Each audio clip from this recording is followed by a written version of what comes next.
Chapter 10, The Path of Perfection.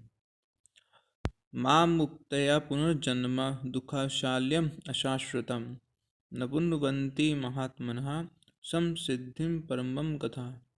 After attaining me, the great soul who are yogis in devotion never return to this temporary world, which is full of miseries because they have attained the highest perfection. This material world is certified by its creator, the Supreme Lord, as Dukham Shalya or Dukhalyam, which means the place of miseries. Since this is the case, how can we possibly make it comfortable by so called scientific advancement? Dukha means miseries or suffering. Real suffering is birth, old age, disease, and death. We have set these problems aside because we cannot solve them, therefore, scientists concentrate on atomic bomb and spaceship. Why can't they solve these important problems that are always causing us to suffer? Obviously, they have not the power to do so. But in this verse, Sri Krishna gives the solution Mam Uptaya Punarjanam. That is, if one attains my platform, it does not come back again to this place of misery.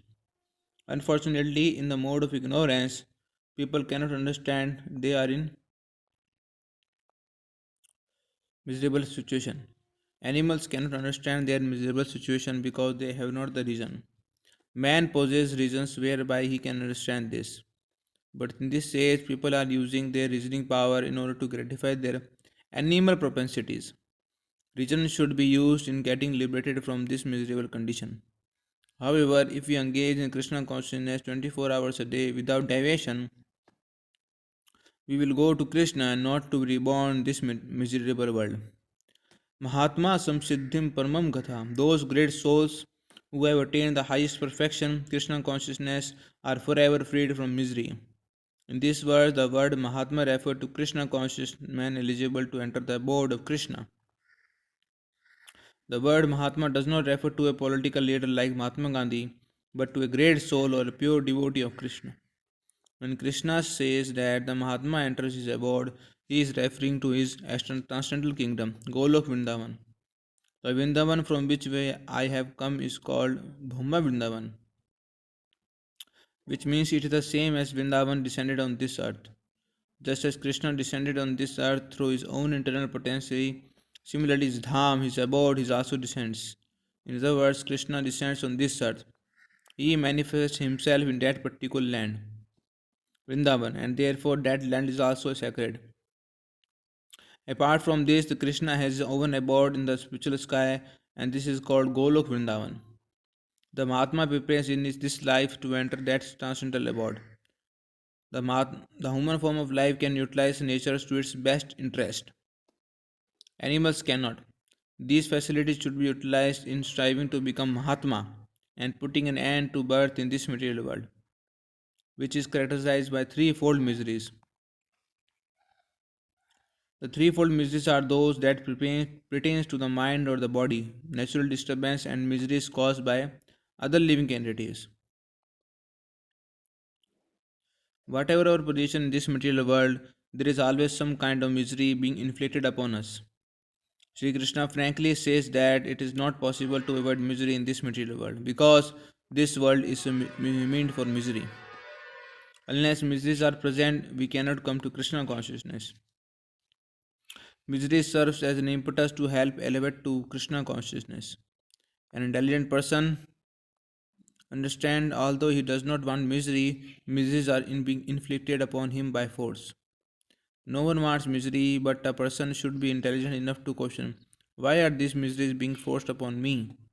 Unfortunately, in modern civilization, people try to set misery aside thinking, oh, why suffer? Let me cover my miseries with some intoxication. However, the miseries of life cannot be solved by artificial intoxication. As soon as the intoxication is over, one returns to the same point. The miseries of the material world can be solved only by Krishna consciousness. If we always remain in Krishna consciousness, we will be transferred to Krishna planets upon leaving this material body. That is called the highest perfection. People may inquire, well, you say that entering Krishna planet constitutes the highest perfection, but we are interested in going to the moon. This is not a kind of perfection. Well, the desire to enter the higher planet is always there in the human mind. In fact, another name for the living entity is Sarvagata, which means he wants to travel everywhere. That is the nature of living entity. The Americans have money often go to the India, Europe or some other country because they don't like to sit stagnant in one place. That is our nature. Therefore, we are interested in going to the moon or whatever, wherever. But according to Krishna, even if we attain the higher planets, we are still subjected to material miseries. अब्रह्मा भुवनलोके पुनरवृत्तुन Arjun नामुक्तया tu kaunteya punarjanmana vidyate. From the highest planet in the material world down to the lowest, all are places of misery wherein repeated birth and death take place. But one who attains to my abode, O son of Kunti, never takes birth again. The universe is divided into 14 planet systems, Chaturdashra Bhavana, 7 lower and 7 higher. The earth is situated in the middle. In this verse, Krishna says, A Brahma Bhuvana Loke. Even if one enters the highest planet, Brahmalok, there is still birth and death. The verse Punaravritano means returning again, or repetition of birth and death. We are changing bodies just as we change the cloth, leaving one body and entering another. All planets are filled with living entities. We should not think that only the earth is inhabited. There are living entities on the higher planets and lower planet as well. From our experience, we can see that no place on the earth is vacant of living entity. If we dig into the earth, we find some worms. If we go into the water, we find some many aquatics. The air is filled with birds, and if we analyze our outer space, we will find many living entities. It is illogical to conclude that there is no living entities on the other planets. To the contrary, they are full of living entities. In any case, Krishna says that from the highest planet to the lowest planet, there is repetition of birth and death. Yet again, in the former verse, he says, Maam Uptaya, if you reach my planet, you don't have to return to this material world, miserable material world. To stress this point, Sri Krishna repeats that upon reaching Golok Vrindavan, his eternal abode, one is liberated from the cycle of birth and death and attain eternal life. It is the duty of human life to understand these problems and attain a blissful eternal life that is full of knowledge. Unfortunately, people in this age have forgotten the aim of life. Why? Durasa ye bhai artha maniha mananihi. People have been trapped by material glitter, by skyscraper, big factories, political activities. People do not stop to consider that however big the skyscraper may be, they will not allow to live there indefinitely. We should not spoil our energy, therefore, in building great securities about, but should employ our energy to elevate ourselves to Krishna consciousness. Krishna consciousness is not a religious formula or some spiritual recreation, but is the most important factor in our lives. People are interested in attaining higher planets because their once enjoyment is 1,000 times greater and the duration of life is much longer. सहस्रयुगा प्रयन्तम् अहरय यद्भ्रमाणो विदु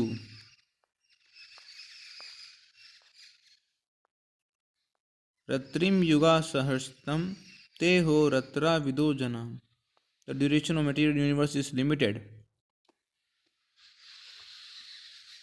It is manifested in the cycle of kalpas. A kalpa is a day of Brahma, and one day of Brahma consists of 1,000 cycles of 4 yuga. Of Satyug, Dwapar Yug, Treta Yug, Dwapar Yug, Kali Yug. The cycle of Satyuga is characterized by the virtues, wisdom, and religion. There being practically no ignorance and vice, and last about lagbhag 17 lakh 28,000 years. In the Treta Yuga, vice is introduced, and this yuga lasts 12 lakh 96,000 years. In the Dwapar Yuga, there is an even greater decline in virtue and religion, vice increasing, and this yuga lasts about 8 lakh 64,000 years. And finally, Kali Yuga, the yuga we have now experiencing over the last 5,000 years ago, There is an abundance of strife, ignorance, religion, vice, true virtue being practically non existent. This yuga lasts about 4 lakh 32,000 years. In Kali Yuga, vice increases to such a point that at the termination of Yuga, the Supreme Lord himself appears as a Kalki avatar,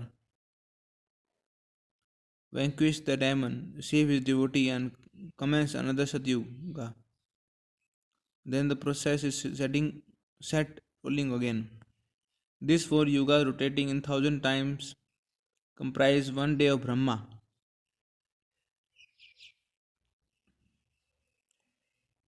the creator god, and the same number comprise one night. Brahma lives for 100 of such years and then dies. This 100 years by earth calculation is total 311 trillions and 40 millions earth years. By this calculation, the life of Brahma seems fantastic and interminable. But from the viewpoint of eternity, it is as brief as lightning flash. In the causal ocean, there is innumerable Brahmas rising and disappearing like bubbles in the Atlantic.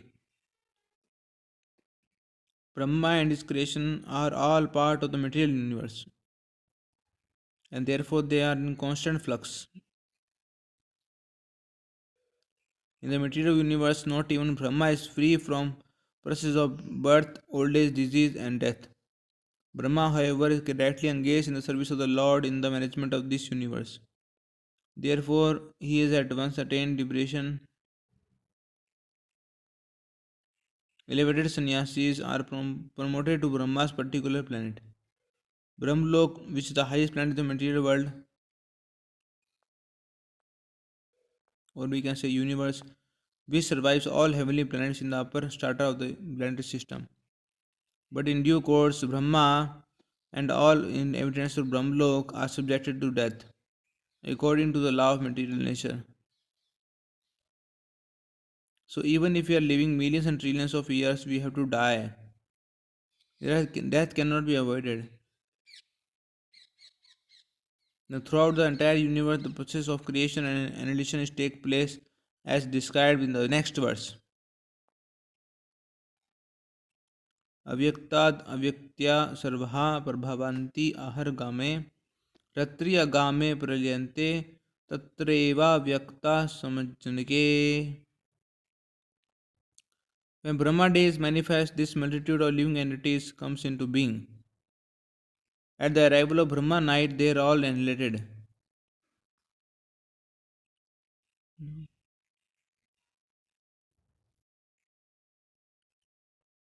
Hmm.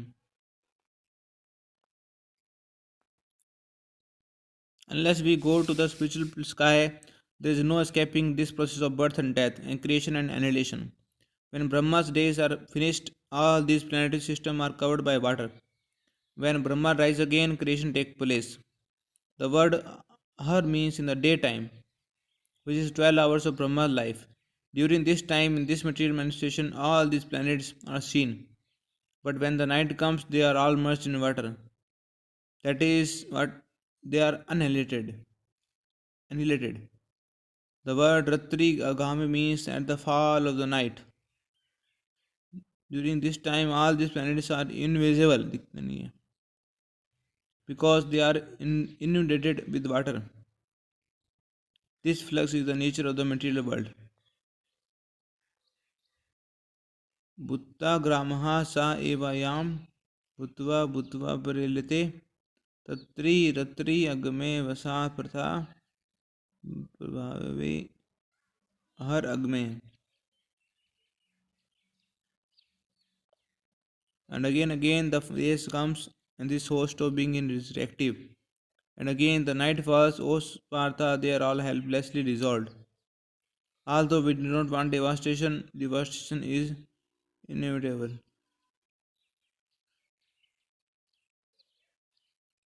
At night everything is flooded, and when the day appears, gradually the water disappears. For instance, on this one planet, the surface in the three-fourth covered with water. Gradually land is emerging, and the day will come when there will no longer be water but simply land. That is a nature process. Paras tasmatu bhavonyo vyaktyo vyaktat sanatana yaha sa sarveshu bhuteshu nasyateshu na vinashyati. Yet there is another nature which is eternal and transcendental to this manifested and non-manifested matter. It is supreme and is never annihilated. When all this world is annihilated, that part remain as it is.